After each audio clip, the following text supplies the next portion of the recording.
Hi, what's up YouTubers? It's your boy 808 Ranch. Aloha! So, what I guys want to do today, or our topic for today is like Filipino jokes. Okay, so I think the jokes aren't really funny when you translate it in English.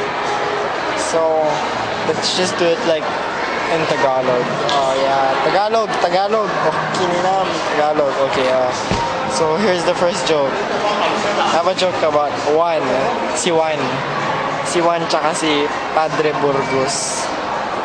Sabi ni Juan kay Padre Burgos kasi nagpunta sila ng palengke. Sabi ni Padre Burgos kay Juan, alam mo ba Juan, mag-iingat ka. Dahil maraming magnanakaw dito sa palengke. That guy's stupid. Okay, maraming magnanakaw dito sa palengke. So, anong gagawin natin, Padre? Basta mag-ingat ka. After mga 10 minutes, nagkita sila ulit. Sabi ni Juan kay Padre Burgos, Burgos, patawarin niyo po ako, may kasalanan ako. Ano yan, Juan? Nagnakaw po ako ng mangga.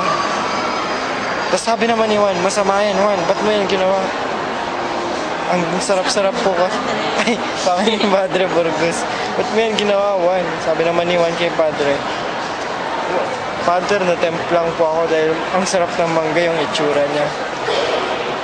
Tapos yun, sabi naman ni Padre kay Juan, okay Juan, huwag kang maingay. Meron akong bagong dito.